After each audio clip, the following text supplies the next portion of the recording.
Masih di Rana Talk episode kali ini dan mungkin tadi di segmen satu kita mungkin sedikit bahas tentang yang umumnya ya dari kesehatan jiwa dan kesehatan mental itu seperti apa gitu. Nah mungkin kalau bisa kita bicara angka gitu Kak. Iya. Nah kalau misalnya kita bicara Sumatera Barat sebenarnya bagaimana sih tingkat apa ya tingkat kesehatan jiwa orang-orang Sumatera Barat atau milenial Sumatera Barat gitu loh. Oke.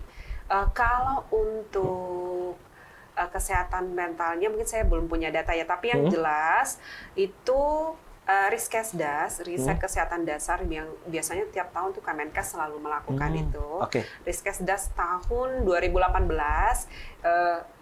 prevalensi orang-orang yang mengalami gangguan orang-orang yang mengalami depresi yang usianya besar dari 15 tahun itu di Sumatera Barat kita peringkat kelima. Peringkat kelima? Iya. Di Sumatera di Indonesia gitu ya. Iya, benar. Sumatera Barat peringkat kelima gitu. Iya. Oke. Di mana depresi ini adalah gangguan yang paling banyak gitu ya, atau tiap tahun itu meningkat. Tiap tahun selalu meningkat, artinya Iya, semakin sering banyak dong orang yang depresi gitu. Iya, benar. Dan depresi ini memang hampir terjadi hampir di setiap kelompok umur. Oke.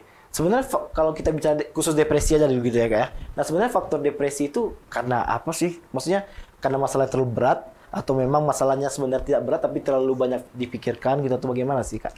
Iya, untuk memahami sebuah gangguan itu memang tidak mudah juga ya, karena itu kompleks begitu ya. Apalagi untuk teman-teman yang juga sudah mengalami sampai ke taraf gangguan. Salah satunya misalnya depresi. Itu memang banyak diteliti, ditelaah lagi apa sih penyebabnya gitu ya, sampai kenapa seseorang mengalami gangguan depresi. Oke. Nah, kita bilangnya sih biasanya multifaktor. Nggak bisa faktor tunggal, nggak bisa satu aja. Bisa kalau simpelnya, sederhananya biasanya terdiri dari dua jenis deh gitu. Ada yang faktor internal dan ada faktor eksternal. Oke. Yang internal berarti di situ bisa jadi ada biologisnya, kemudian juga ada genetis mungkin. Jadi kalau misalnya ada keluarga yang mengalami gangguan, itu ada kemungkinan diturunkan. Oke. Tapi apakah itu aja? Enggak gitu. Jadi jangan sampai bilang, oh jangan nanti pasti nih gara-gara. Enggak juga. Tadi harus multifaktor biasanya. Misalnya, oh nggak ada kok di keluarga yang begitu misalnya. Oh ya udah, cek lagi. Jangan-jangan biologisnya memang ada masalah fisik. Ada ketidakseimbangan kimiawi di otaknya, atau tidak ada ketidakseimbangan hormon dan lain sebagainya, itu juga berpengaruh.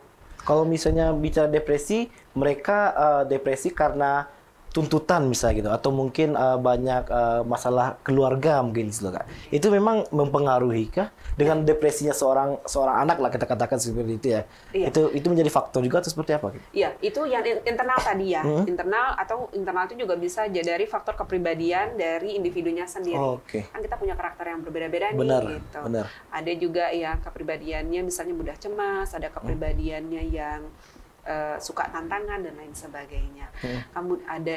Kemudian faktor eksternalnya itu yang tadi bisa jadi pola asuh dari orang tua, bagaimana keluarga, Benar. kehangatan keluarganya seperti apa. Oke.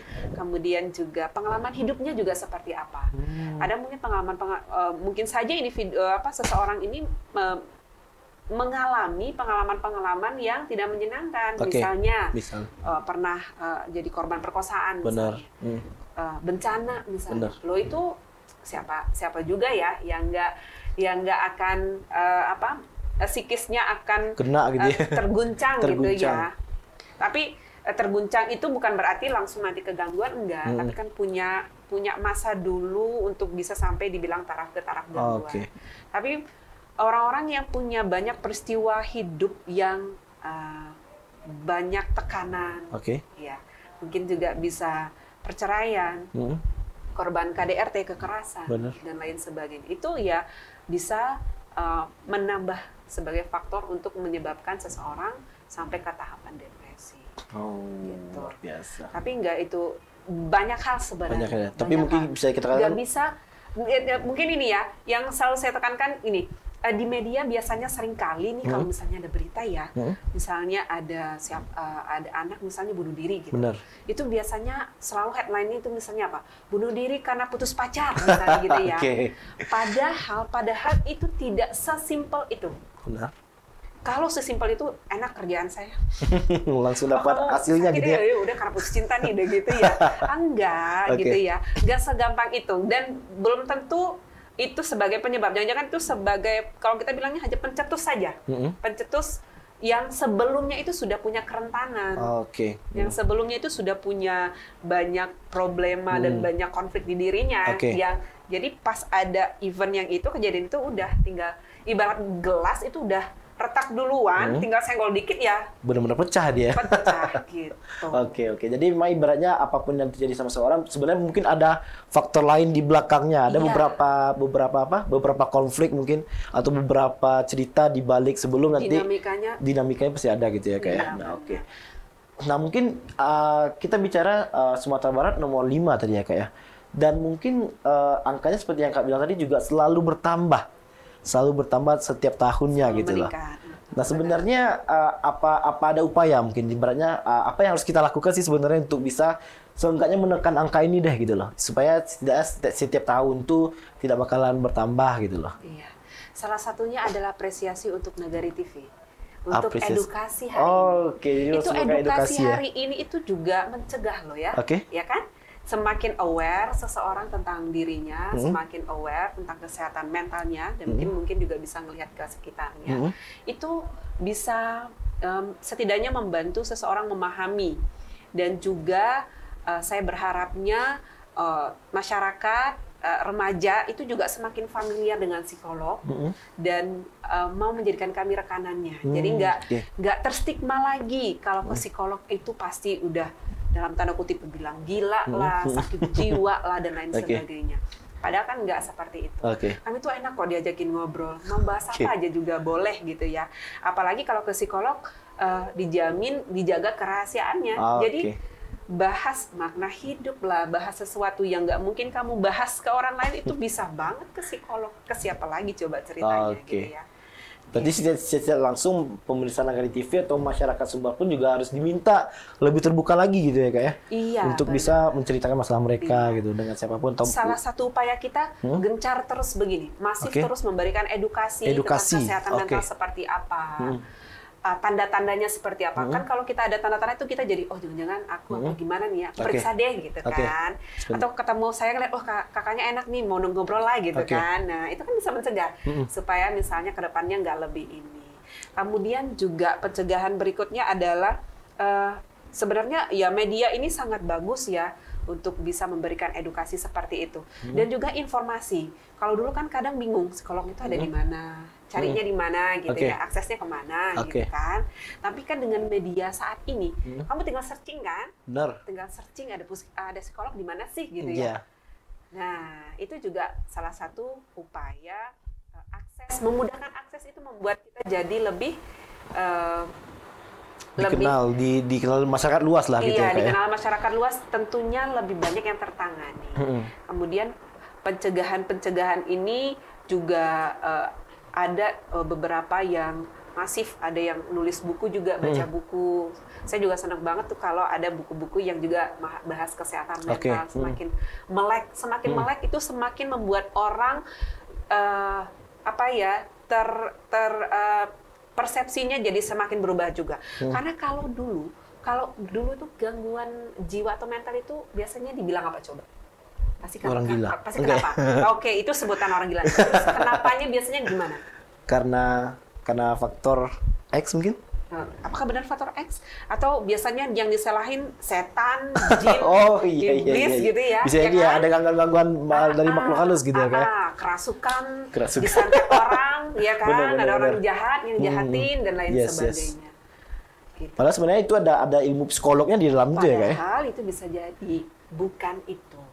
Gitu. Saya nggak ahli ya dalam ranah perjinan gitu ya. Tapi yang jelas ilmu kita sudah semakin berkembang, ya kan? Teknologi juga sudah semakin berkembang. Canggih, benar.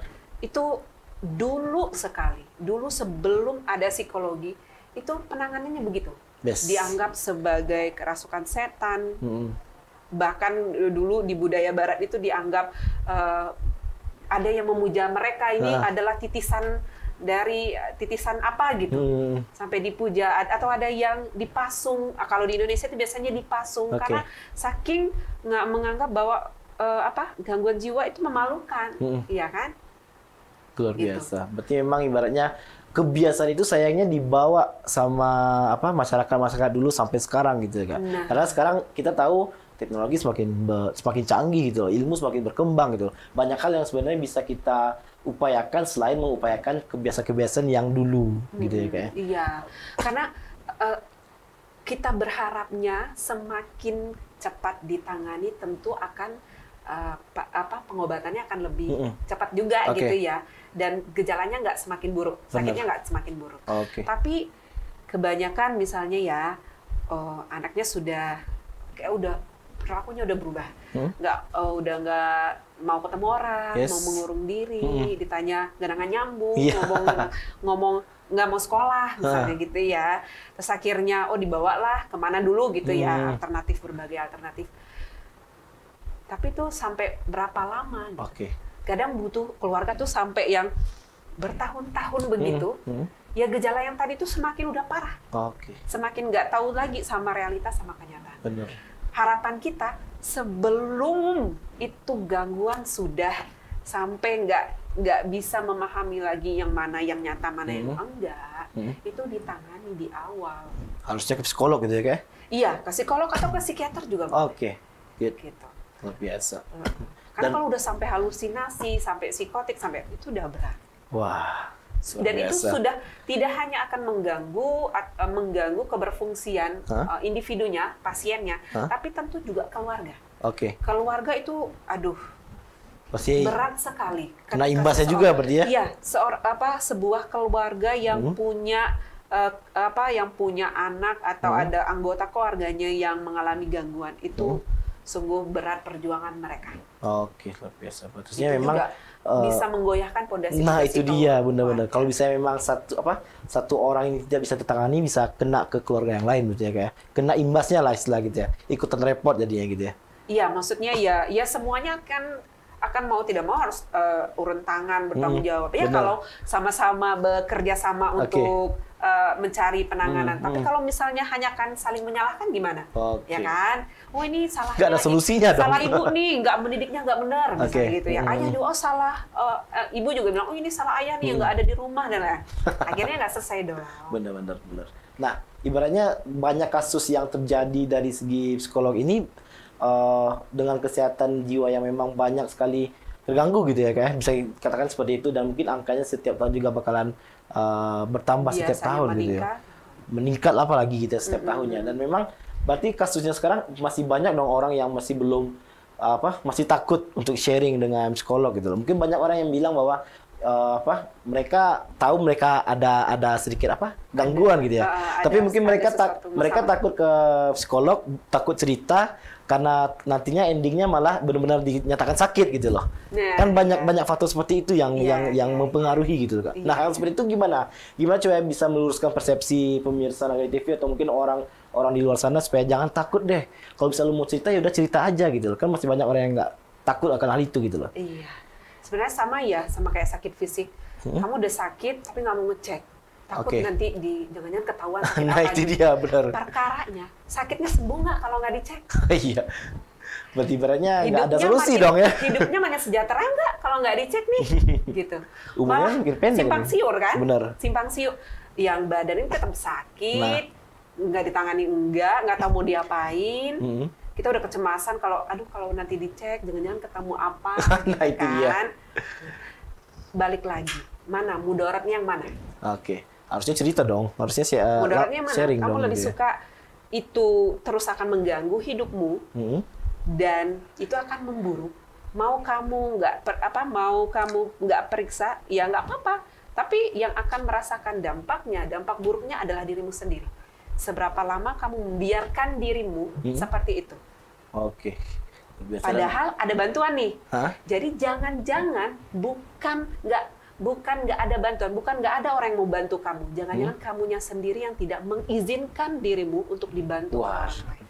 Itu dia. Itu benar-benar udah ajakan yang benar-benar langsung dari ahlinya gitu ya. Karena memang masih banyak orang yang takut untuk cerita dengan psikolog. Sebenarnya kan itu yang salah kayak. Kalau misalnya memang kita selalu membiarkan diri kita ada gangguan dan sakit di dalam jiwanya atau dari kesehatan fisiknya, itu ya ruginya di diri sendiri juga gitu ya kayak. Berarti endingnya memang bagaimanapun sampai kapanpun kalau misalnya kita cuma nyimpen, tidak ada solusinya. Solusinya cuma satu, kita harus beranikan diri untuk bisa cerita dan sharing dengan psikolog atau psikiater itu sendiri gitu lah. Iya. Luar biasa. Dan mungkin masih ada beberapa segmen lagi yang akan kita bahas tentang kesehatan jiwa. Tetap di Rana Talk, kita break sejenak.